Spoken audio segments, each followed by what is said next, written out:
This is as much fun as I will have as President of the United States, right here. This is one of the perks of the job right here. Ladies and gentlemen, the greatest team in NFL history, the 1985 Chicago Bears.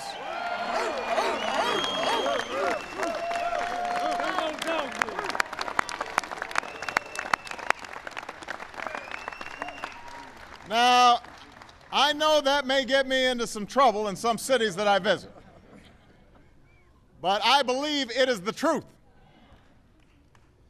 Cynics might say that I'm only hosting the 85 Bears today because the Green Bay Packers were here a couple months ago, and I was not going to be outdone. But as it turns out, after this team won the Super Bowl, it never had a chance to celebrate here in the White House. The day after Super Bowl 20, 500,000 Chicagoans turned out in 25 below wind chill weather to welcome the champs back from New Orleans. But sadly, the day after that, we endured a national tragedy as the Space Shuttle Challenger exploded shortly after liftoff. And so the moment for the Bears to visit the White House was postponed, and the years went by. But shortly after I took office, someone at the NFL realized, hey, there's a Bears fan living in the White House. And they called my staff and asked if we could make this happen. And so today I am proud to say to the players, to the coaches, to the staff of the 1985 Bears, welcome to the White House for this well-deserved and long overdue recognition.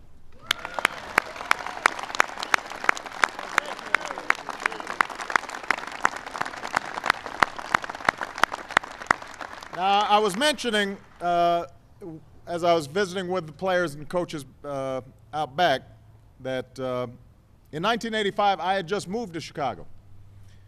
So unlike most Chicagoans, I didn't really know what it was like to be a suffering sports fan. There are a few members of Congress and big Bears fans here from Illinois who knew what that was like. But none of us had ever seen what happened that fall. Nobody had ever seen anything like it. This city was invigorated and brought together by this team.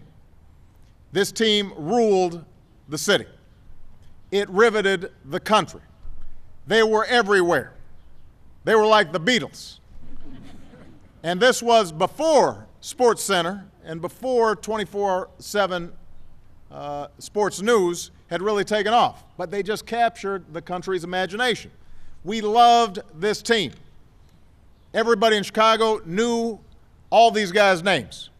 We even knew the names of the offensive linemen. Now, you know offensive linemen, they don't get enough love. Oh, yeah. Right. That's for sure. But these guys had their own poster, the Black and Blues Brothers. All right. When was the last time you saw a poster of an offensive line? But what made this team so captivating wasn't just that they won, wasn't just that they dominated. It was the way they did it. Yes, they were punishing. Yes, they were dominant. But they also had a lot of fun. And you could tell they enjoyed playing together. They were, of course, led by the coach who set the tone, Hall of Famer Mike Ditka.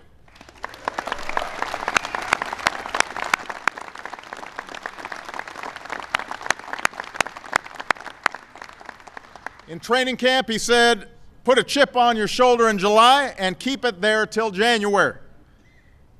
Some of you may remember that back in 2004, when I was running for the Senate, some people were trying to draft Ditka to run against me. I will admit I was a little worried because he doesn't lose. Coach, I'm glad you didn't run because I have to say I probably would have been terrible on ESPN.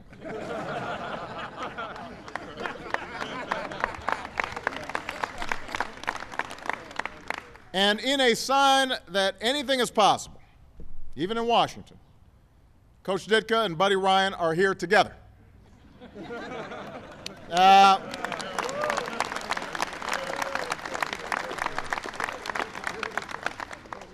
Coach Ryan's 46 defense changed football forever. Nobody had ever seen anything like it. Nobody knew what to do with it. And with the talent he had on the defensive side of the ball, there wasn't anything other teams could do about it. I mean, there are guys who hit, and there are guys who hit. And these guys hit. Mike Singletary, Steve McMichael, Otis Wilson, Wilbur Marshall, Dan Hampton, Gary Fensick, and Richard Dent, the Super Bowl MVP, a guy I used to actually work out with in the gym and made me feel weak. This was the defense that set the standard, and it is still the standard. And I was just complaining to Coach Ryan. He gave all these tips to his sons who are now coaching, and he should have passed on additional wisdom on to us. But more than 25 years later, the standard against which all other teams are compared is Coach Ryan's defense. These guys lived to wreak havoc. It was like they were competing with each other to see who could get to the quarterback or the running back first. There was one game that season in which the other team's offense had the ball in Bears territory a total of 21 seconds. Now, of course, this was also the second-ranked offense in the league that season. Jim McMahon, where's Jim? Just right here. You need me to speak?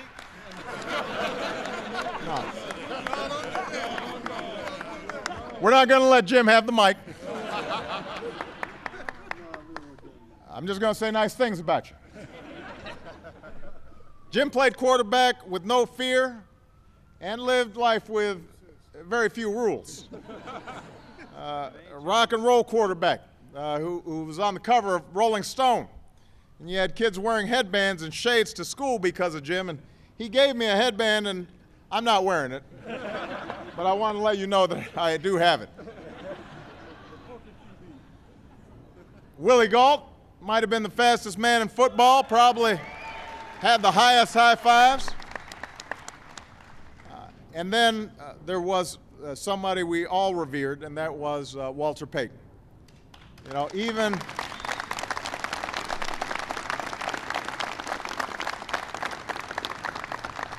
even 12 years after we lost him to cancer at the too young age of 45, Chicago still loves sweetness. He was, without question, one of the greatest to ever play the game.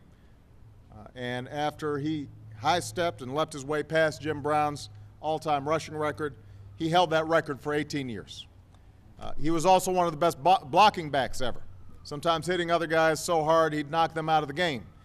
And we are so grateful that his wife, Connie, is here today with us. So.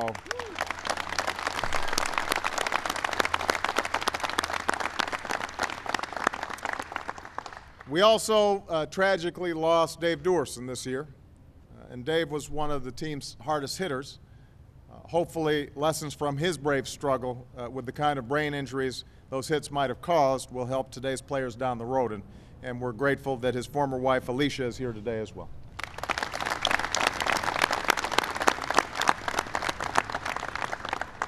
This team had 9 Pro Bowlers, 4 future Hall of Famers, 5 counting Coach Ditka. They won one 3-game stretch by a combined score of 104-3. And even though they were the youngest team in the NFL at that time, these guys were so confident that Kevin Butler, who's the kicker and still the Bears' all-time leading scorer, called his then-fiancee Kathy from training camp in July to say that they had to change their wedding date because that was the Super Bowl day. They were so confident that the day after they lost their only game of the season, they recorded the Super Bowl shuffle. They were suggesting that I should dance the Super Bowl shuffle. Can't do it. But I do remember it. And in Chicago, you could not get away from this song even if you wanted to. I think it's safe to say that this is the only team in NFL history with a gold record and a Grammy nomination.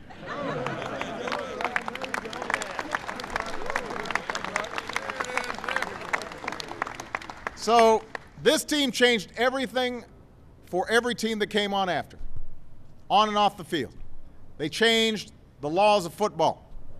They were gritty, they were gutsy, they were hardworking, they were fun-loving, sort of how Chicagoans like to think of themselves. And Chicago's always been a die-hard football town, but this team did something to our city that we've never gotten over.